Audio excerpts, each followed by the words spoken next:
Hello students, मैं doctor Ravichandran, guest faculty physics department BMD college Dayalpur से बोल रहा हूँ।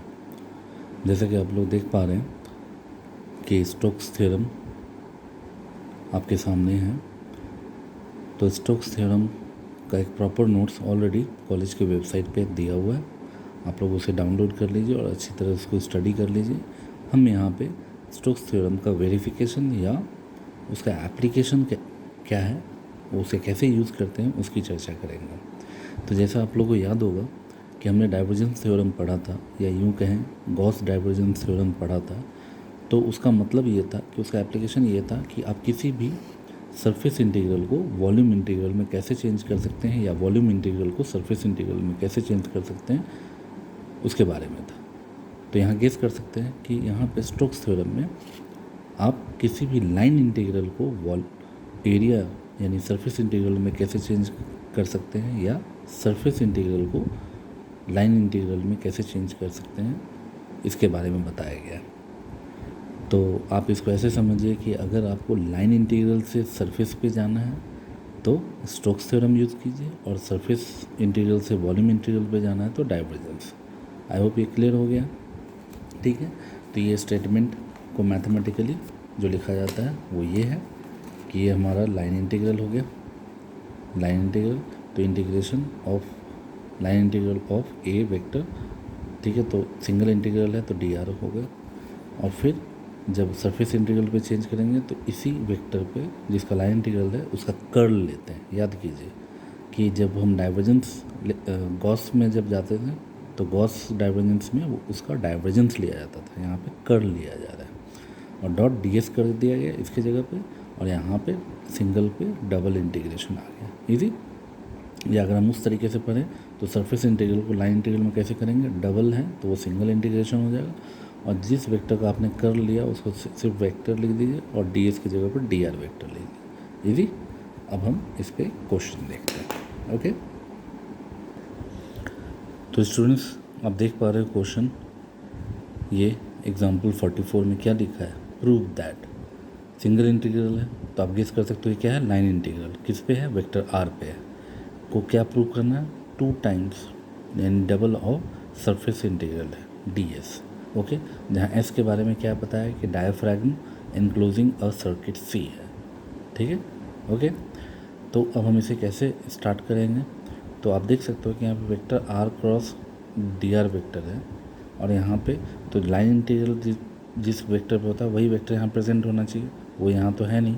तो पहले हम क्या करेंगे, हम अपने तरीके से पहले वेक्टर स्टार्ट करेंगे। तो ज़रा देखिए, अगर हम अपनी तरफ से एक मान लें कि कोई भी वेक्टर एक कांस्टेंट वेक्टर है, तो स्टोक्स थ्योरम इसी कांस्टेंट वेक्टर पे अगर लेना होता तो क्या होता, वो होता कि line integral of that R dot D R equals to, किसका लाइन इंटीग्रल दिया, वेक्टर ए का, तो वो curl of A cross R हो जाता। ध्यान रहे कि आप कांस्टेंट वेक्टर लिया तो आपने ए क्रॉस आर कर दिया, तो ए क्रॉस आर पे आप लाइन इंटीग्रल ले रहे हो, यानी पूरा सिंगल वेक्टर है तो कर्ल भी उसी का लेंगे, और डॉट डी आर को हटा देंगे, डी एस लिख देंगे, और सिंगल इंटीग्रेशन को हटा देंगे तो डबल इंटीग्रेशन। ठीक है, तो अब याद कीजिए क्रॉस प्रोडक्ट जब हम लेंगे तो वेक्टर ए जब माना हमने, तो याद कीजिए वेक्टर ए का मतलब उसका कोई एक्स कंपोनेंट होगा, वाई कंपोनेंट होगा, जेड कंपोनेंट होगा। तो हमने ये मान लिया कि vector R A equals to A X I cap plus A Y J cap plus A Z K cap है।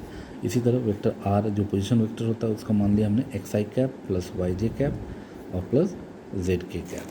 ठीक है, तो जब हम ए क्रॉस आर लेंगे, क्यों ए क्रॉस आर, हमें ये तो निकालना है ना, तो ए क्रॉस आर लेंगे तो क्रॉस प्रोडक्ट का कॉन्सेप्ट क्या था, डिटर्मिनेंट डालिए, आई जे के लिख दीजिए, और पहला वेक्टर ए है तो उसके कंपोनेंट को लिख दो, और फिर दूसरा वेक्टर आर है तो उसके कंपोनेंट को लिख दो, और फिर याद करो आई कैसे निकालते थे, आई इस रो और इस कॉलम में है तो उसको हाइड कर देंगे तो क्या बच जाएगा ये, और उसमें this into this minus this into this, तो वो लिख दिया।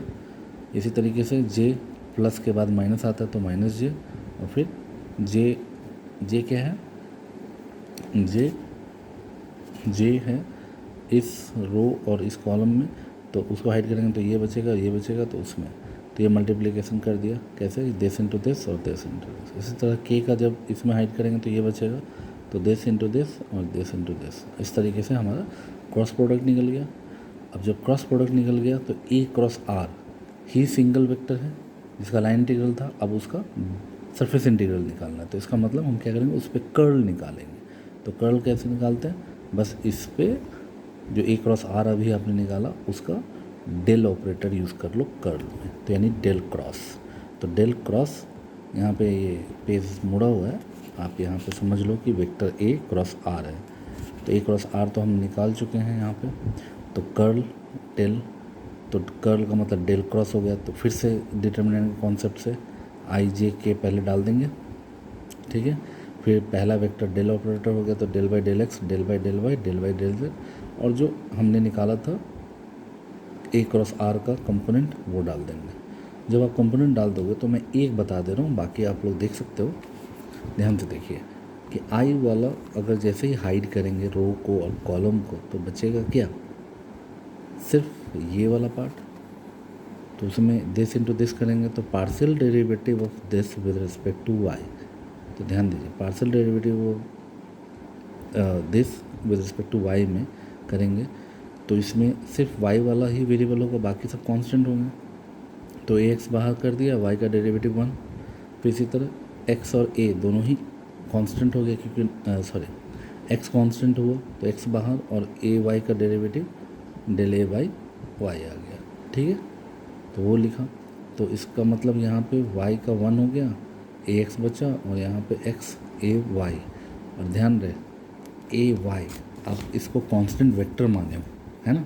तो जब पार्शियल डेरिवेटिव करेंगे तो ए एक्स बचा यहाँ पे और ये 0 हो जाएगा, ठीक है, ओके। इसी तरीके से जब हम j का करेंगे, j का करेंगे तो माइनस में आएगा, और उसको जब उसके रो और इसको हाइड करेंगे तो क्या बचेगा, ये this into this minus this into this.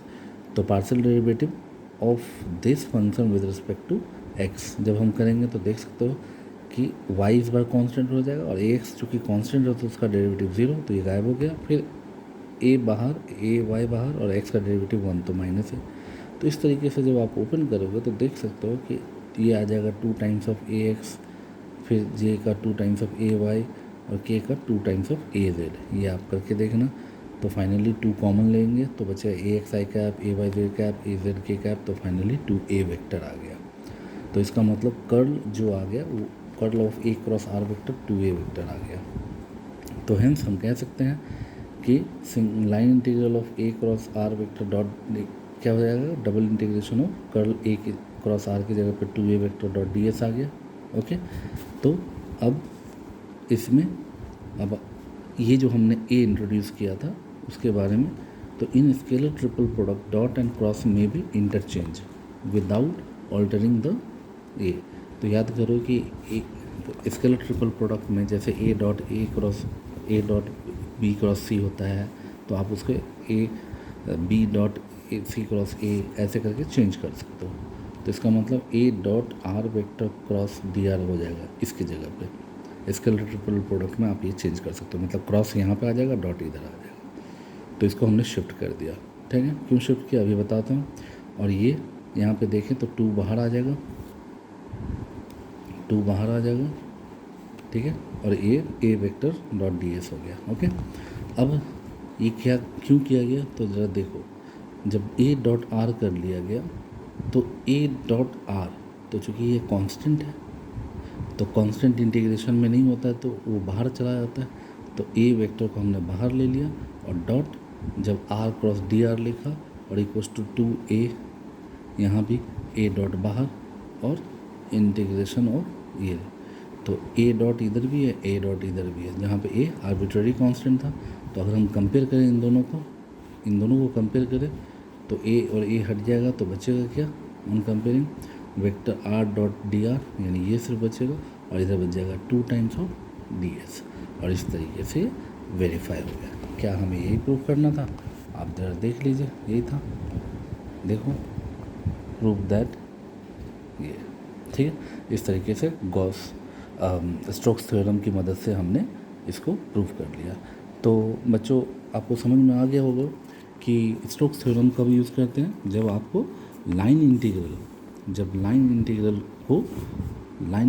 को जब आप सरफेस इंटीग्रल में चेंज करना चाहते हो या सरफेस इंटीग्रल को लाइन इंटीग्रल में।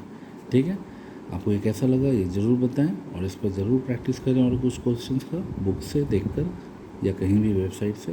ओके, और स्टोक्स थ्योरम का भी प्रॉपर नोट्स एक दे दिया गया है कॉलेज के वेबसाइट पे, प्लीज़ उसे डाउनलोड करके उसे स्टडी कर लीजिएगा और इस वीडियो से प्रैक्टिस करेंगे आप लोग न्यूमेरिकल्स का। ओके, टिल अपना ख्याल रखिए, till then okay bye, thank you so much.